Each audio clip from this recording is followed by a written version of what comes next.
Bonjour à tous, donc cette semaine on se retrouve dans un petit vlog de une de mes leçons. Donc ça c'est la leçon que j'ai eue la semaine dernière, soit le 27 octobre. Donc je vais juste vous montrer un peu comment je me prépare et comment, qu'est-ce que ça a l'air dans le fond la leçon en tant que telle.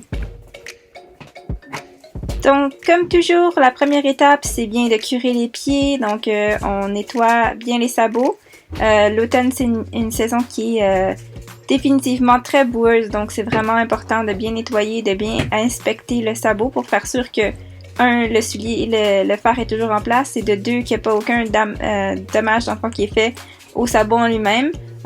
C'est quelque chose avec quoi, dans le fond, on peut corriger, soit en appliquant des produits ou en demandant à son maréchal ferrant. Donc c'est vraiment important de faire attention aux pieds de nos chevaux, faire sûr que c'est bien propre et qu'il n'y ait pas de roche en dessous.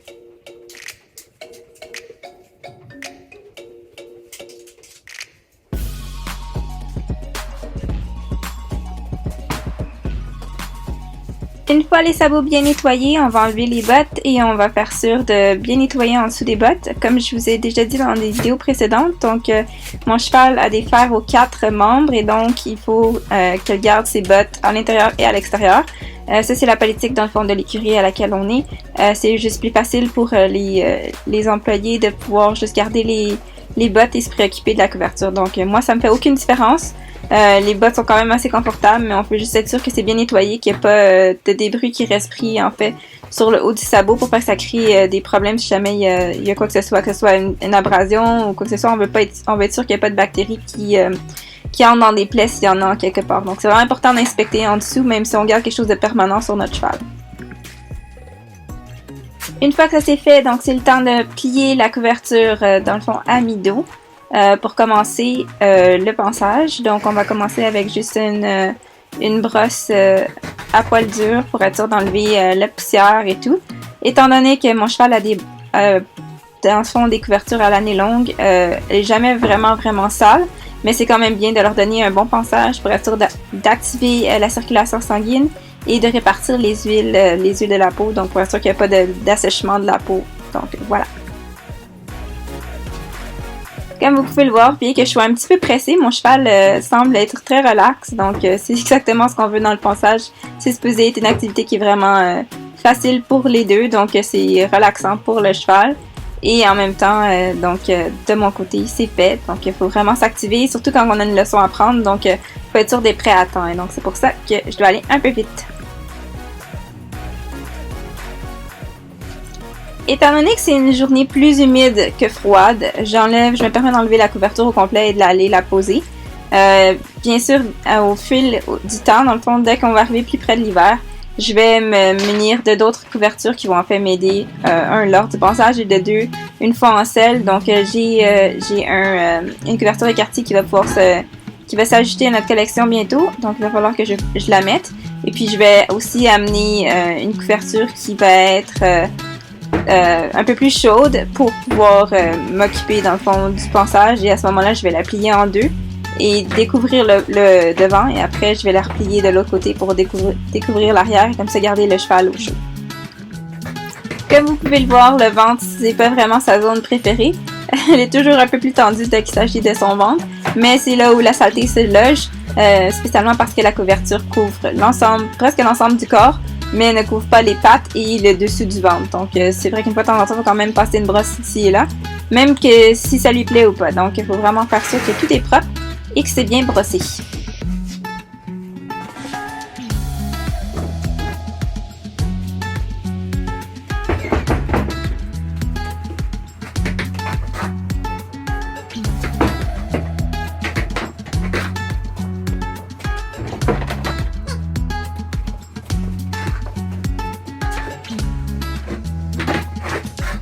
Donc ici, je m'acharne sur une ou deux petites taches et le tout est complet.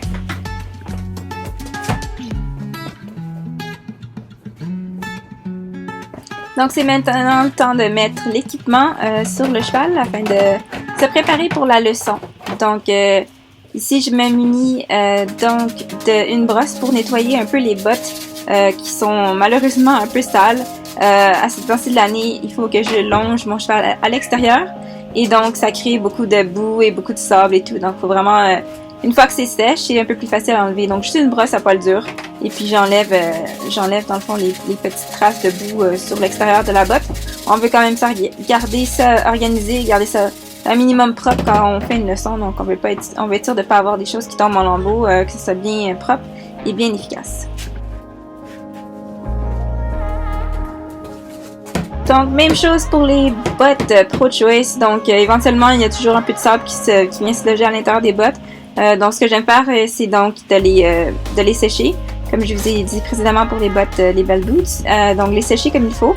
Et puis ensuite, de venir les taper. Et puis, la poussière tombe assez facilement des bottes. Donc, c'est comme ça que je les entretiens au quotidien. Mais dans le fond, je les emmène chez moi à peu près une fois par saison ou 2 fois par saison, dépendamment comment sales qu'elles sont. Et puis je les lave en machine, donc c'est vraiment pour s'assurer que tout est bien, on veut être sûr qu'il n'y a pas de roche, qu'il n'y a pas de sable avec la jambe de votre cheval, donc c'est vraiment important de bien garder ça en état de marche.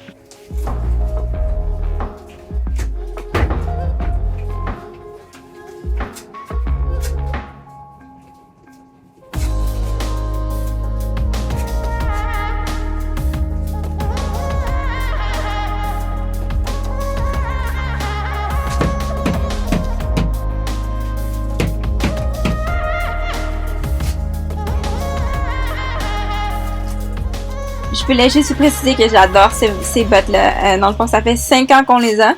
Et puis, c'est un de mes meilleurs achats, en fait, parce qu'ils sont très, très, très durables. Donc, ils s'usent pas vraiment. Et puis, ils sont vraiment faciles à entretenir, dans le fond. Juste les lancer en machine. Et puis, c'est vraiment facile de les maintenir en bon état. La seule chose, c'est vraiment les bordures, des fois, qui vont se découdre ou qui vont s'abîmer. Mais le restant, c'est vraiment super. Donc, ce qui m'est arrivé de faire, je pense à une des 4 bottes, c'est vraiment de juste recoudre légèrement un bord pour qu'il s'efflèche un petit peu. Et puis en 5 ans, c'est quand même pas mal. Donc maintenant, j'ai changé mes bottes en fait, et puis j'ai été chercher la selle. Donc on met le tapis de selle en place, et après ça va être le temps de pouvoir mettre la selle et la sangle.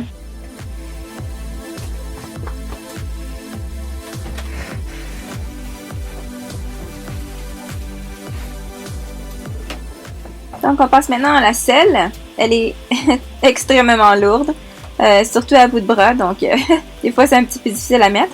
Mais comme vous pouvez voir, ça va quand même bien. Et puis, je teste en même temps le tapis Anki, auquel j'ai fait une vidéo à propos de la sellerie Eleganza.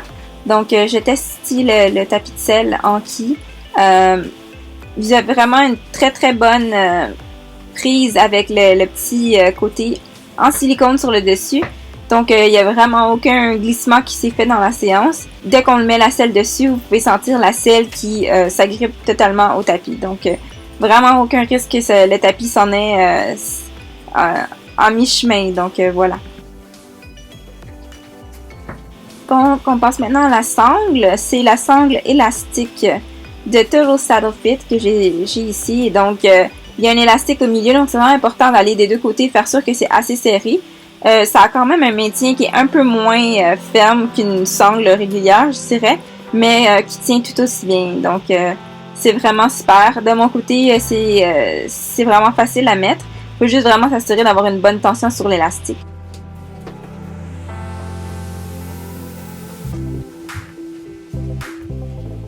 Pour ceux et celles qui se demandent, en fait, pourquoi est-ce qu'il y a un coffre, dans le fond, sous mes choses d'équitation, c'est le coffre où il y a la nourriture pour les chevaux. Donc, avant de partir en leçon, c'est vraiment important que je nettoie bien puis que je laisse le coffre avec aucun outil, rien dessus, parce que les gens qui viennent pour nourrir les chevaux le soir ont vraiment besoin d'avoir accès au bac de nourriture. Donc, je fais sûr de juste enlever toutes les choses du chemin avant qu'on puisse monter. Donc, j'ai enlevé mon couvre-sel, de même que mon sac à bombe, pour être sûr que ça puisse pas rester dans le chemin, dans le fond. J'ai décidé de recommencer ces petites tresses et le reste, on se revoit en séance.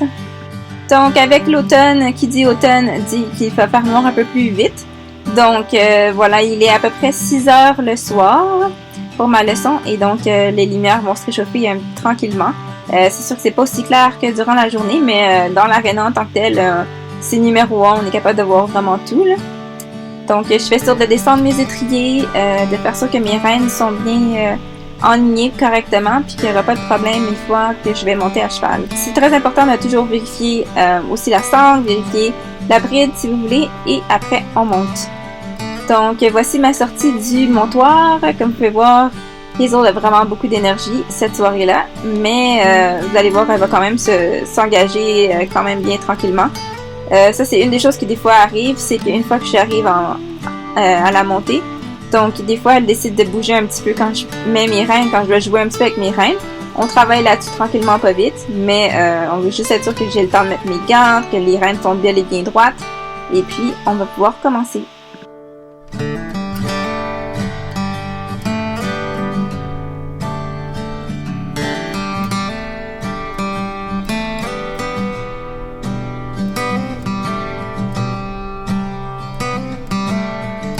Donc, une fois qu'on est bel et bien organisé, que tout est en main, c'est le temps de commencer à l'échauffement. Donc, on va aller au pas. Et puis, j'en profite pour parler avec ma coach de tout ou rien. Donc, juste pendant qu'on se réchauffe, juste faire sûr que le cheval est bien au pas, qu'on augmente son rythme cardiaque, que ses muscles se réchauffent un petit peu. Et puis, on a le temps d'avoir une bonne petite jasette pour parler de ce qui s'est passé la semaine dernière. Donc, on aime bien communiquer, blaguer et tout, avant que la leçon commence formellement, dans le fond. Faut vraiment être sûr que le cheval est bel et bien échauffé. Donc, c'est ce qu'on fait. Des tours à gauche, des tours à droite.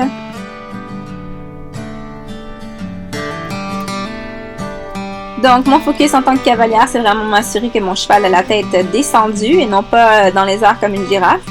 Qu'elle est bel et bien concentrée sur ce que je lui demande de faire. Et pour l'instant, vous pouvez voir, ça va très très bien. Donc, la tête est descendue au bon niveau. Elle est calme et elle répond bien à ce que je lui demande avec mes jambes.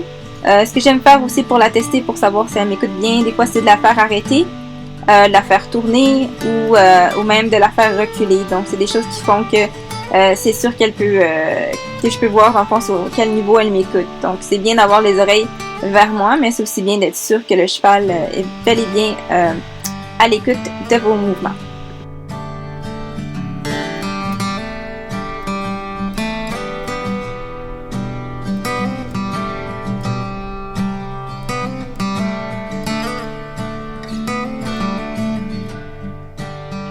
Donc, je tiens à préciser que ce n'est pas ma séance complète que vous allez voir, c'est vraiment juste un petit bout. La raison étant que ma caméra n'était pas totalement chargée, donc j'ai pas eu l'opportunité de garder le tout pour toute la séance. Mais bon, vous allez au moins voir l'échauffement comme il faut, et puis après, vous allez voir un début de leçon.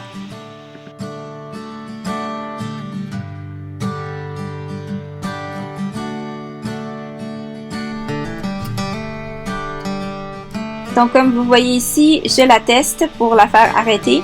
Et elle obéit au doigt et à l'œil. Donc, pour un cheval qui avait l'air un petit peu très énergique au début, vous pouvez voir qu'elle est quand même très travaillante et puis qu'elle répond très bien aux commandes données.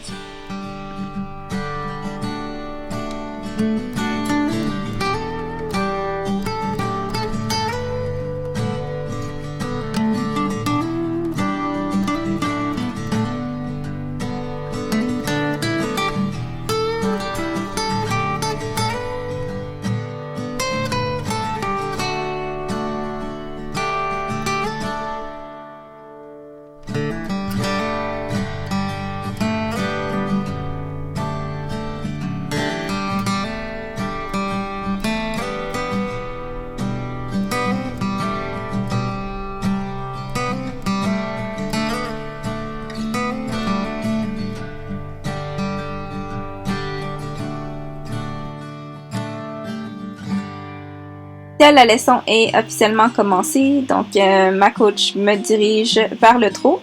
Donc on commence le trot tranquillement. Une fois que le cheval est bel et bien échauffé à la marche, on veut passer à la vitesse supérieure. Et donc, comme vous pouvez voir, elle est vraiment prête, la tête est vraiment à la bonne place. On pourrait l'avoir même un petit peu plus basse, mais pour le début de la séance, il faut quand même la laisser s'échauffer un petit peu au trot aussi. Et puis, c'est quand même pas mal. Étant donné qu'elle est bien étendue, on fait le tour de l'aréna pour être sûr de utiliser l'espace au maximum. Des fois, dans les leçons, on est plus qu'une personne. Donc, des fois, il y a un autre cavalier dans l'aréna. Cette fois-ci, il n'y avait personne. Donc, on a vraiment pris avantage de toute la superficie de l'aréna. Donc, on la laisse faire le tour, tranquillement, pas vite. Dès qu'on voit qu'elle glisse ou qu'elle n'obéit pas aux commandes, on lui demande de faire des plus petits cercles, ce qui aide vraiment à corriger le problème et la faire focusser sur autre chose. Donc, si vous me voyez faire plusieurs cercles à un bout ou à l'autre, c'est vraiment pour corriger quelque chose.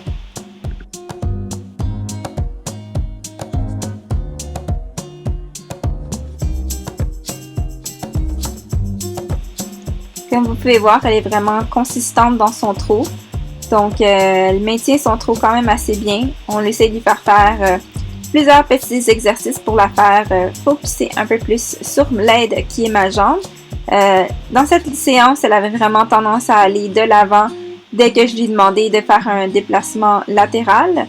Et donc, on a essayé de corriger ça un petit peu en faisant des half halts. Donc, voilà, ça aide vraiment à corriger le problème. Donc, ce que vous voyez ici, c'est qu'on lui demande de faire des déplacements vraiment latéraux et c'est de rejoindre le plus possible le coin de l'aréna. Donc, on lui demande à plusieurs reprises de reprendre le tour, d'essayer de vraiment se tasser le plus possible, si vous voulez, près du mur pour ce qui est des coins. Donc, elle le fait bien sur un côté, mais vous voyez qu'il y a un autre côté, celui-ci, qui est un petit peu plus difficile pour elle de vraiment se tasser vraiment dans le coin. Donc, on fait plusieurs tours pour être sûr de corriger la situation. Elle est bel et bien engagée, la tête se descend, donc c'est vraiment super à voir. Et puis, une fois que c'est bel et bien corrigé ou c'est satisfaisant pour ma coach, on peut continuer à faire le tour. Donc ici, j'aime vraiment bien sa position de tête. Pour un cheval qui, il y a à peu près un mois, avait vraiment la tête en l'air comme une girafe, je trouve que c'est vraiment, ça s'est super amélioré en un mois, donc c'est vraiment fantastique à voir. Vous pouvez voir qu'elle essaie vraiment de garder sa tête exactement où on lui demande. Le nez est un petit peu à l'extérieur, mais on va corriger ça tranquillement, pas vite. Pour l'instant, c'est vraiment de focuser sur l'engagement. Voilà, c'est déjà tout, donc j'espère que vous avez aimé cette vidéo. On se revoit la semaine prochaine. Bye!